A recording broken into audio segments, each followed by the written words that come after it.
Hello students, बेटा हम start करेंगे प्रॉपर्टीज ऑफ डिटर्मिनेंट। मैंने लास्ट वीडियो में आपको एक्सपेंड करना सिखाया डिटर्मिनेंट।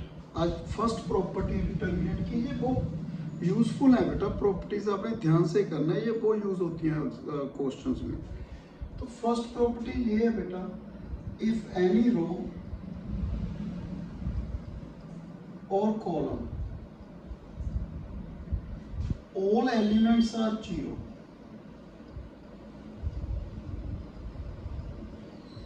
यदि सारे एलिमेंट जीरो हैं then determinant is equal to zero. बेटा ये है, यदि किसी रो या कॉलम के सभी एलिमेंट जीरो हैं then determinant is equal to zero. जैसे बेटा देखो, मैंने एक डिटर्मिनेंट ले लिया 0 0 0 1 2 3 4 5 6। इसकी वैल्यू क्या आएगी? जीरो। देखो जीरो इंटू कुछ भी मल्टीप्लाई करें तो जीरो ही बनेगा ना।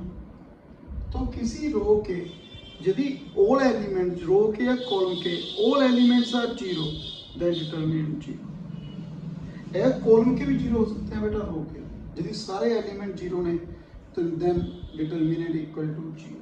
Second property, if two rose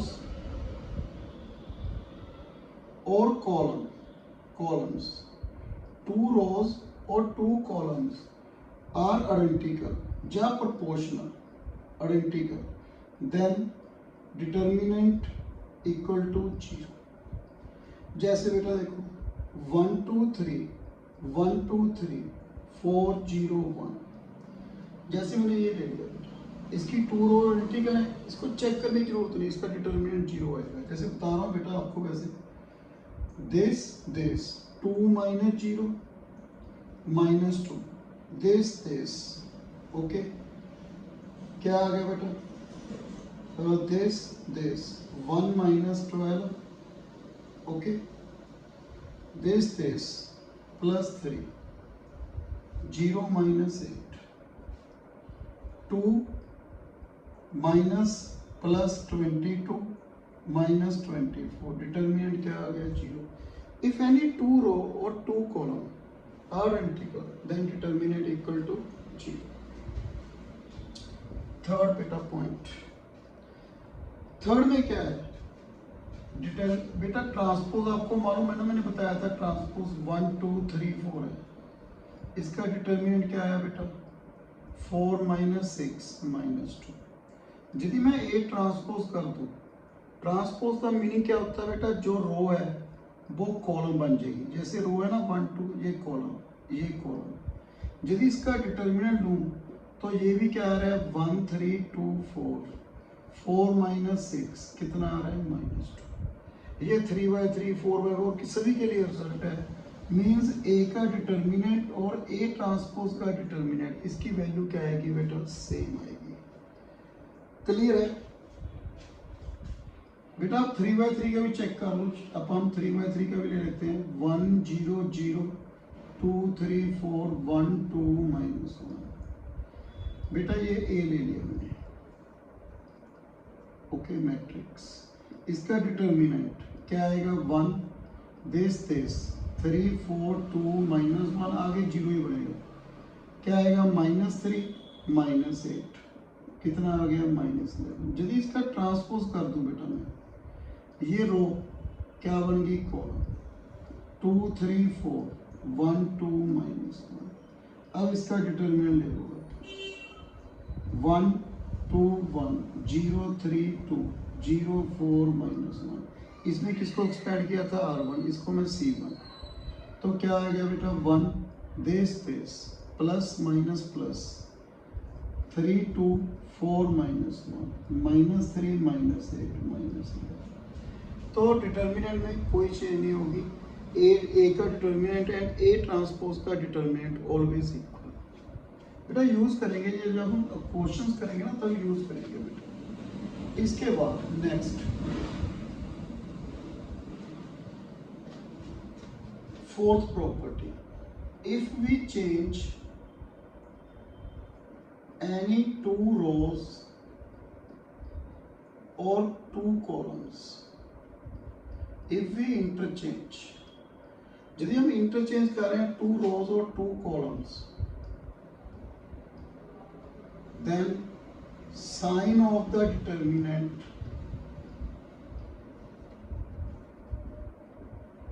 change. जैसे ये ले लीजिए आप, मैंने ए लिखा हुआ है ना यहाँ पे 1 0 0 2 3 4 1 2 -1, ठीक है। इसका डिटर्मिनेंट कितना है बेटा -11। यदि मैं 2 रोज और 2 कॉलम इंटरचेंज कर रहा हूँ, R1 इंटरचेंज R3 कर दिया बेटा, तो ये क्या बना बेटा, देखो 1 2 -1 2 3 4 1 0 0, ये बनाना। देखो मैं 2 रोज 2 कॉलम इंटरचेंज किया, तो इसका आंसर 11 आएगा। तो हम कैसे करेंगे बेटा एक्सपेंड, प्लस माइनस प्लस, किसको एक्सपेंड करेंगे बेटा R3, plus minus plus plus 1 this 2 -1 3 4, आगे तो 0 होगा ना, लिख लिया बेटा 8 + 3 कितना हो गया 11। पहले आंसर क्या था -11, अब क्या है -11। तो आपने क्या करना है बेटा, मैं बता रहा हूँ आपको। जैसे पहले ये डिटर्मिनेंट गिवन है बेटा 2 3 4 1 2 -1। यदि आप 2 रोज या 2 कॉलम इंटरचेंज कर रहे हो, देखो मैंने R1 R3 को इंटरचेंज किया, तो आपने आगे माइनस लगा देना इसके। ये इसके इक्वल तब होगा जब आगे क्या लगाएंगे, इसके माइनस। देखो मैं बता रहा हूँ बेटा आपको अगेन, जब आप क्वेश्चन करोगे ना, यदि आपको जरूरत पड़ गई 2 रोज या 2 कॉलम को इंटरचेंज करना है, तो पहले हमें डिटरमिनेंट ये की होना है 1 0 0 2 3 4 1 2 -1। सपोज हमने R1 को R3 के साथ इंटरचेंज करना है, R1 को R3 के साथ इंटरचेंज करना है, तो आपने आगे माइनस लगा देना, नहीं तो गलत हो जाएगा बेटा। आप देखो यहाँ पे -11 था, जब इंटरचेंज किया 11 आ गया। ये इसके इक्वल, इसकी वैल्यू क्या है -11 है। ये तभी इक्वल होगा ना जब मतलब सपोज देखो इसको इंटरचेंज कर दिया 2 3 4, फर्स्ट रो थर्ड बन गई, थर्ड रो फर्स्ट बन गई, तो इसके आगे मैंने क्या लगाया माइनस, तभी ये इसके इक्वल होगा बेटा। इस बात का जरूर ध्यान रखना, यदि आप 2 रोज या 2 कॉलम इंटरचेंज कर रहे हो तो आगे क्या लगाना है माइनस। मेरा पॉइंट क्लियर है बेटा, ये प्रॉपर्टी समझ आ गई ना। आपने जब भी 2 रोज या 2 कॉलम को इंटरचेंज करना है तो आगे साइन चेंज करना है बेटा, नहीं तो गलत हो जाएगा ये। Property number 5, if we cross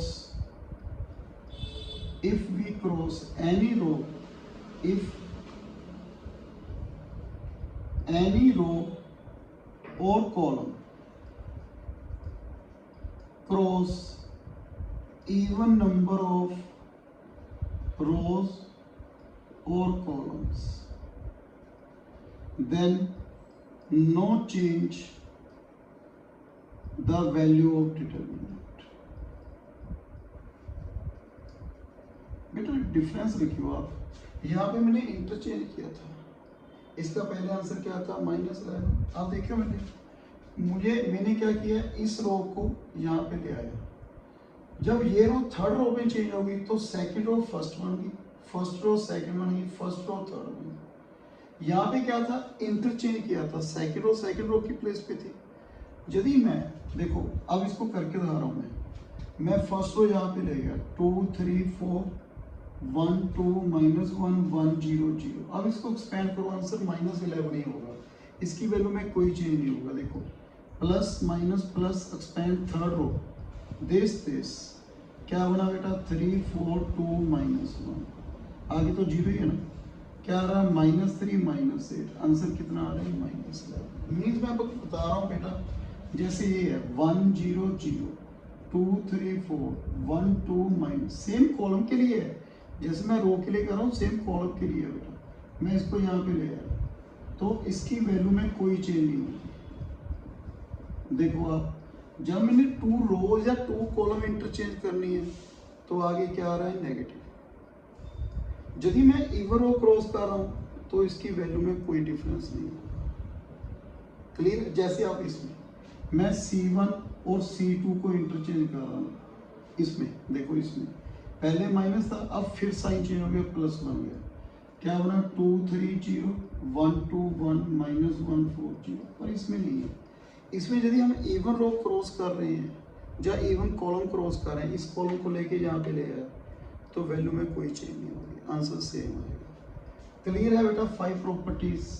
property number 6,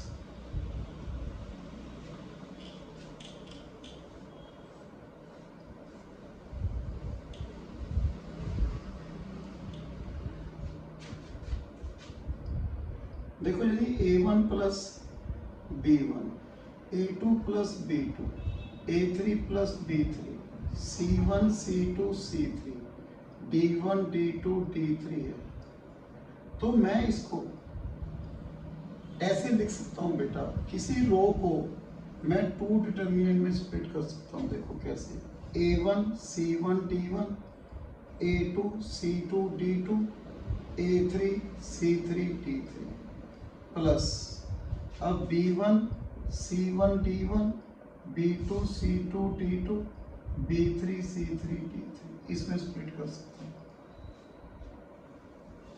clear है।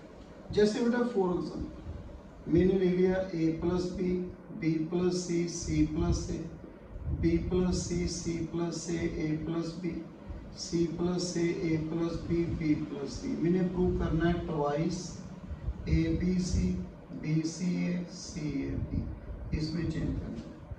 तो कैसे करेंगे, कैसे प्रूव करेंगे बेटा? इसके टू मेथड्स हैं करने के लिए। पहले तो आप स्प्लिट कर लीजिए। एक अभी मैं अभी प्रॉपर्टी आपको नहीं करवाई, वो भी यूज कर सकते हो। पहले मैं जो भी तक पढ़ा है वो प्रॉपर्टी यूज करके बता रहा हूँ। जैसे मैंने ये रो को 2 डिटर्मिनेंट में स्प्लिट किया, तो आप इसको 2 डिटर्मिनेंट में स्प्लिट कर दीजिए। कैसे, ए बी सी, जैसे यहाँ पे था A1 A2 A3, फिर साइड में B1 D2 B3, ये एज इट थे। तो यहाँ पे A B C B plus C, ये एज इट रहेंगे, C plus A plus B, C plus A plus B B plus C। अब इसको B C A, जैसे ये डिवाइड किया बेटा ऐसे, B plus C plus A plus B, C plus A plus B B plus C।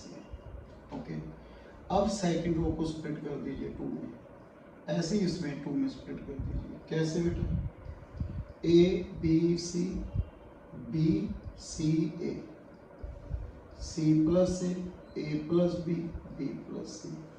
इसके 2 हो गए ना, देखो A B C C A B, C plus A plus B B plus C। ऐसे ही इसके बेटा B C A B C A, C plus A plus B B plus C, plus B C A C A B, C plus A plus B B plus C। मैंने आपको second property में क्या बताया था, if 2 rows are identical then determinant 0। देखो 2 रो identical है, ये तो 0 हो गया। अब इसकी फिर इसको स्प्लिट कर दो 2 पार्ट में, 2 डिटरमिनेंट में। क्या बना बेटा, A B C B C A B, plus again A B C B C A, इसका ए बी सी, प्लस अब इसका A B C A B C A B, A B C A B A B C. अब इसको split कर दीजिए, B C ए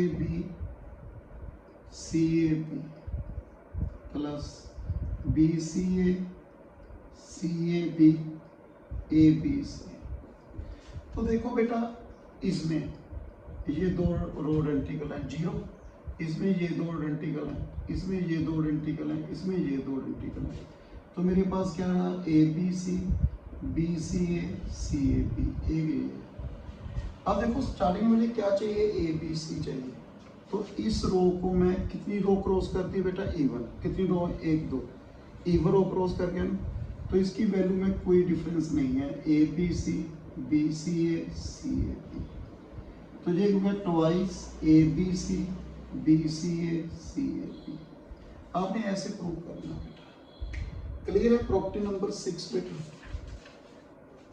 अब property number 7,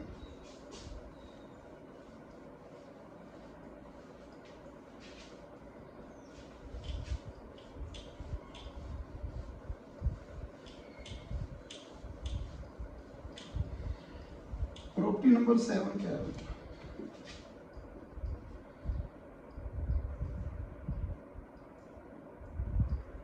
late A be n by n matrix. बेटा उसका n by n matrix मतलब उसका order कितना n है, मतलब number of rose number of column same है, तो उसको बोलते हैं इस मैट्रिक्स का ऑर्डर कितना है n। तो बेटा प्रॉपर्टी ये है के ए का डिटर्मिनेंट इक्वल टू के दी पावर n डिटर्मिनेंट। बेटा जितना इसका ऑर्डर होगा उतना ही इसका आंसर आएगा। के द डिटर्मिनेंट इक्वल टू के एन डिटर्मिनेंट। जैसे फॉर एग्जांपल बेटा ए मैंने ले लिया 1 2 2 1, ओके, देन बेटा मैं चेंज कर रहा हूँ 1 0 0 2 1 1 1 2 4। बेटा ये इसका डिटर्मिनेंट क्या आ रहा है बेटा, देखो 1 0 0 2 1 1 1 2 4, क्या है बेटा 1 एक्सपेंड आर 1 दिस 4 माइनस 2 2 आ गया। तो यदि मैं 3a के साथ मल्टीप्लाई कर दिया इसको 3a, पहले 3a ले लो, मैं प्रूव कर रहा हूँ आपको 3a। मैंने क्या प्रूव करना है बेटा, 3 का क्यूब डिटर्मिनेंट, मैंने ये प्रूव करना। तो 3a मीन्स मैट्रिक्स को 3 के साथ मल्टीप्लाई कर देना है। 3 के मल्टीप्लिकेशन ऑफ बेटा स्केलर मल्टीप्लिकेशन ऑफ मैट्रिक्स, ये मैंने मेरी वीडियो देख सकते हो मैट्रिक्स में, इसमें इसको 3 के साथ मल्टीप्लाई कर दिया 3 0 0 6 2 6 3 3 3 6 12। तो इसका डिटर्मिनेंट देखिए आप क्या आएगा, 3 इंटू दिस 36 माइनस 18, 3 इंटू 18 कितना आ गया 54। ये तो लेफ्ट हैंड साइड आ गई। अब राइट हैंड साइड देखिए, 3 का क्यूब डिटर्मिनेंट है, 3 का क्यूब 27 इंटू 2 54। मेरा कहने का क्या मीनिंग है बेटा, यदि k कोई स्केलर है कांस्टेंट है, इसको a के साथ मल्टीप्लाई करते हैं, यदि a n बाई n का मैट्रिक्स है तो यहाँ पे क्या आएगा k की power n determinant a। Property number 8, यदि हम देखो यही मैट्रिक्स ले लिया बेटा, ये मैंने डिटर्मिनेंट ले लो बेटा, यही ले लो 1 0 0 2 1 1 1 2 4। यदि मुझे क्वेश्चन में इसकी जरूरत पड़ गई, इस रो को मैंने 2 के साथ मल्टीप्लाई करना है, जब इस रो को 2 के साथ मल्टीप्लाई करना है, पहले इसका आंसर क्या था बेटा, अभी हमने निकाला है 2 निकाला है। सपोज इसको मैं 5 के साथ मल्टीप्लाई करना है, मुझे जरूरत पड़ गई R1 R2 रो को ऐसे ऑपरेशन लिखना है बेटा, इंटरचेंज का मैंने ऐसे बताया ना, इंटरचेंज ऐसे लिखना है। यदि किसी रो को सिंगल रो को या सिंगल कॉलम को किसी के साथ मल्टीप्लाई कर रहे हो तो बाहर डिवाइड करना पड़ेगा। अभी देखो मैंने 5 के साथ मल्टीप्लाई किया तो ये क्या बन गया बेटा 1 0 0 5 10 5 5 1 2 4। यदि मैं इसको एक्सपेंड करूंगा, पहले आंसर कितना 2 अब 10 आ गया, देखो दिस 1 20 माइनस 10 10। तो ये तो इसके इक्वल नहीं है, इसका डिटर्मिनेंट कितना था 2 इसका कितना है 10। ये तो इक्वल तभी होगा ना यदि मैं किसी रो को सिंगल रो को या सिंगल कॉलम को मल्टीप्लाई कर रहा हूं तो बाहर मुझे डिवाइड करना पड़ेगा। यदि मैं किसी रो को डिवाइड कर रहा हूं तो बाहर मुझे मल्टीप्लाई करना पड़ेगा। जैसे देखो मैं इस रो को 2 के साथ डिवाइड कर दिया, किसके साथ बेटा 2 के साथ, थर्ड रो को, तो क्या बना 1 0 0 2 1 1 1/2 1 2। अब इसको एक्सपेंड करिए, दिस 2 माइनस 1 कितना आ गया 1। इसका डिटर्मिनेंट क्या था 2, इसका डिटर्मिनेंट 1। तो ये इसके इक्वल तब होगा जब इसको क्या करूँगा मल्टीप्लाई। यदि मैं किसी रो को किसी कांस्टेंट के साथ मल्टीप्लाई कर रहा हूँ तो बाहर मुझे डिवाइड करना पड़ेगा। यदि मैं किसी रो को, किसी सिंगल रो को या किसी सिंगल कॉलम को मल्टीप्लाई कर डिवाइड कर रहा हूँ तो बाहर मुझे मल्टीप्लाई करना पड़ेगा। मेरा पॉइंट क्लियर है बेटा? ये थी प्रॉपर्टी नंबर 8। इसके बाद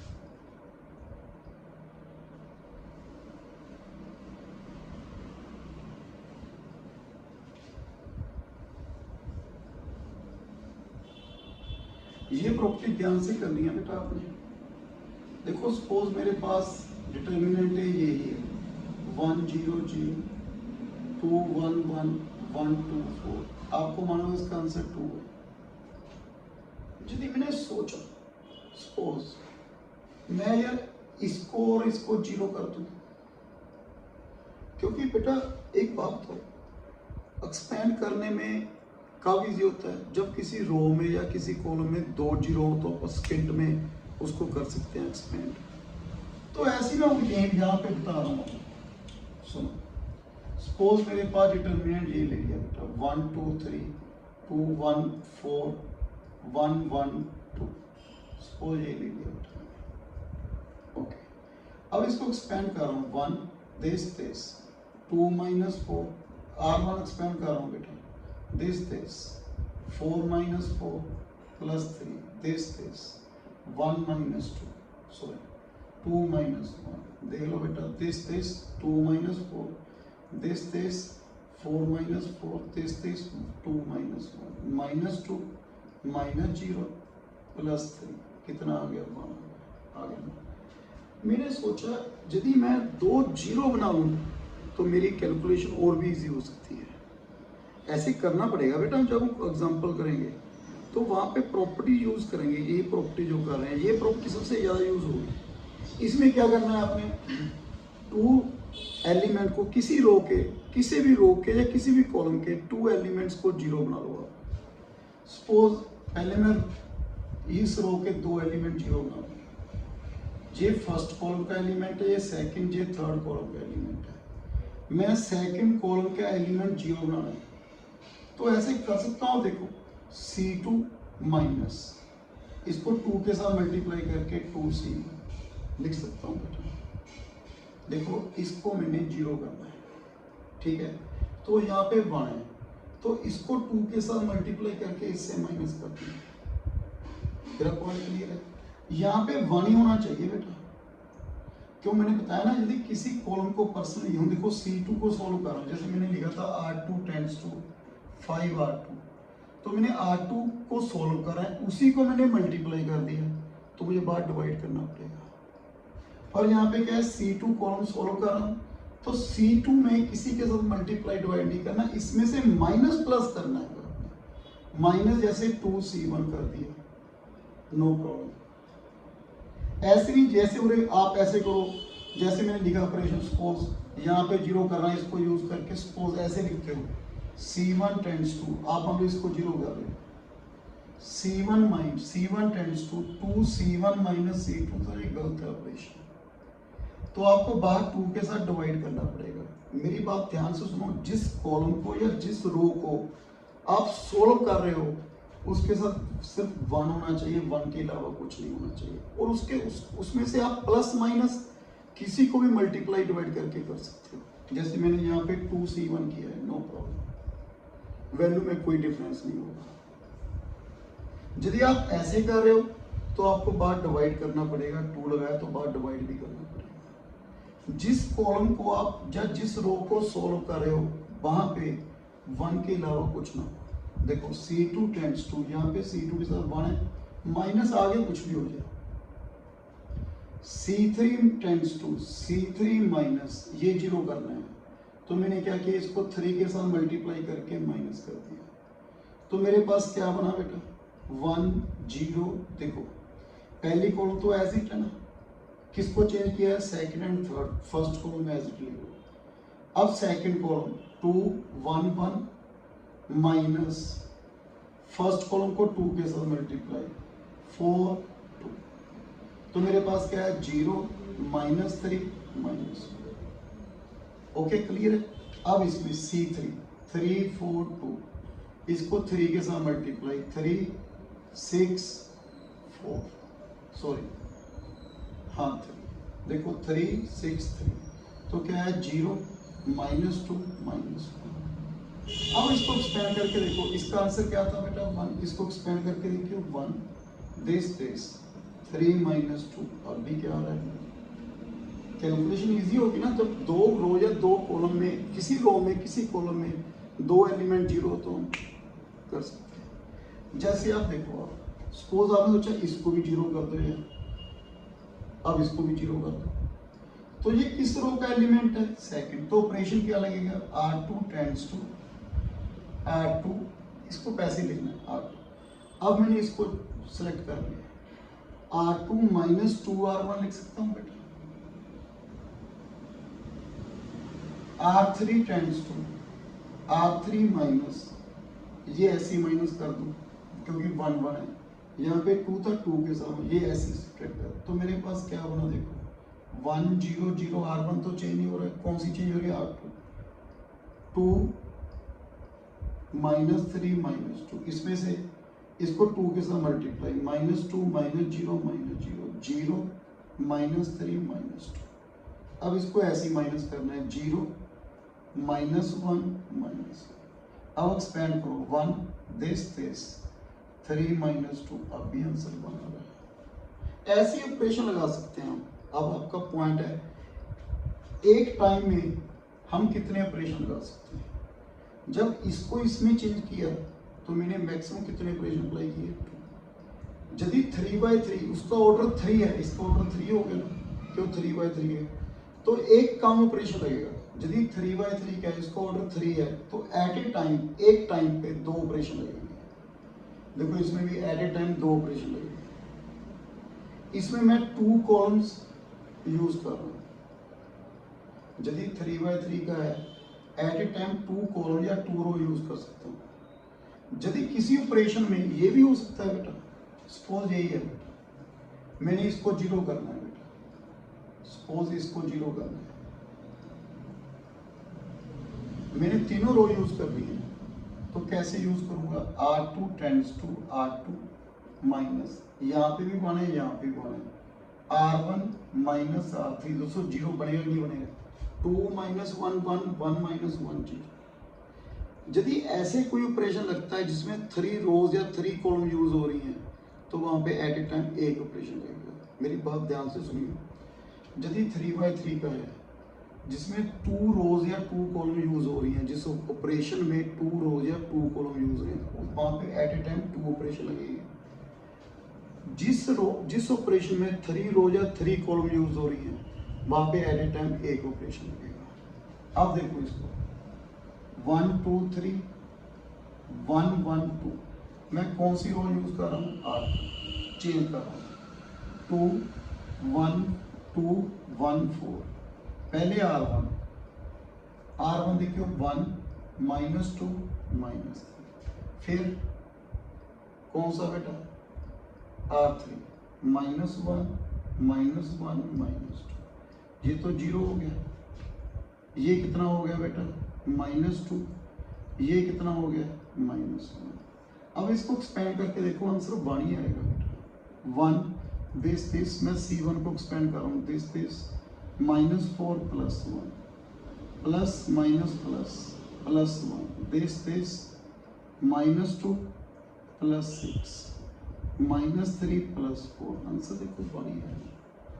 मतलब यदि मैं ऐसे ऑपरेशन यूज कर रहा हूँ तो इसके डिटरमिनेंट में कोई डिफरेंस नहीं है, पर मैं फिर कह रहा हूँ जिस कॉलम को चेंज कर रहे हो वहाँ पे 1 के अलावा कुछ ना हो, आगे कुछ भी हो, प्लस भी कर सकते हो, माइनस भी कर सकते हो। जैसे सपोज बेटा यहाँ पे 1 -1 -2 है, 2 1 1 1 2 0, जैसे ही आपने इसको 0 करना है तो आप ऐसे लिख सकते हो C2 tends to C2 + C1 भी कर सकते हो। ये भी आपने माइनस ही करना है, अब प्लस भी कर सकते हो, आपने जीरो बनाना है बस बेटा।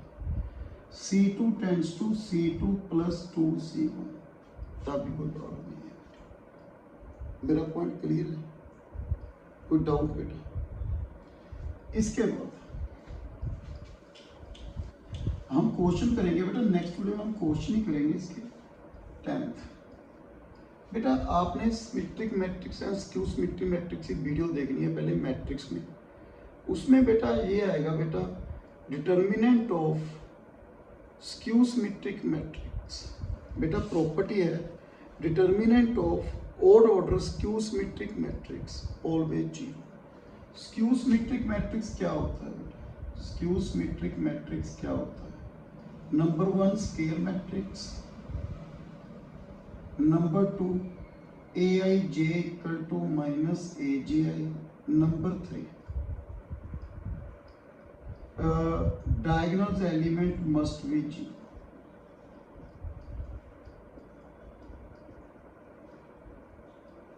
जैसे बेटा ये मैट्रिक्स ले लिया मैंने, A11 A12 A13 A21 A22 A23 A31 A32 A33, ये और ऑर्डर का हो गया ना, ऑर्डर कितना है इसका 3। अब देखियो बेटा डायगोनल एलिमेंट तो जीरो होंगे। मैंने कहा aij इक्वल टू aji, मतलब A12 और माइनस A21 की वैल्यू सेम हो, तो ये 2 है तो ये कितना होगा -2, -2 माइनस माइनस प्लस तभी 2 होगा नहीं। ये 3, ये -3 0, यदि ये 4 -4 0, यदि इसका डिटरमिनेंट निकालेंगे तो 0 होगा। यदि ऑड ऑर्डर का स्क्यू सिमेट्रिक मैट्रिक्स ले रहे हैं तो उसका डिटरमिनेंट ऑलवेज जीरो। यदि इवन ऑर्डर का है, इवन ऑर्डर क्या हुआ बेटा देखिए, A11 A12 A21 A22, तो क्या बना बेटा 0 2 -2 0, तो इसका डिटरमिनेंट ऑलवेज परफेक्ट स्क्वायर आ रहा है। किसका स्क्वायर है? परफेक्ट स्क्वायर 2 का, तो हमारे पास ऑलवेज परफेक्ट स्क्वायर। यदि ऑड ऑर्डर का है तो डिटरमिनेंट 0, यदि इवन ऑर्डर का है तो क्या आएगा बेटा? Perfect square. इसके बाद determinant of diagonal element must B product of diagonal matrix. यदि हमें डायगोनल मैट्रिक्स दिया हुआ है बेटा 2 0 0 0 4 0 0 0 5, ये दिया हुआ है, इसका जो डिटर्मिनेंट होगा बेटा देखो 2 इंटू 4 इंटू 5 डायगोनल एलिमेंट्स की प्रोडक्ट होगा। यदि अपर ट्रायंगुलर मैट्रिक्स है या लोअर ट्रायंगुलर मैट्रिक्स है, जैसे ये लिखे 2 3 4 0 1 2 0 0 5, ये लिखे, ठीक है, तो इसका डिटर्मिनेंट क्या होगा बेटा? दिस 2 इंटू 1 इंटू 5, ये भी प्रोडक्ट किसकी होगी बोलते हैं बेटा? डायगोनल एलिमेंट की क्या होगी बेटा? प्रोडक्ट। ओके, नेक्स्ट वीडियो में मैं आपको इसकी एग्जांपल्स करवाऊंगा प्रॉपर्टीज की। So thank you very much.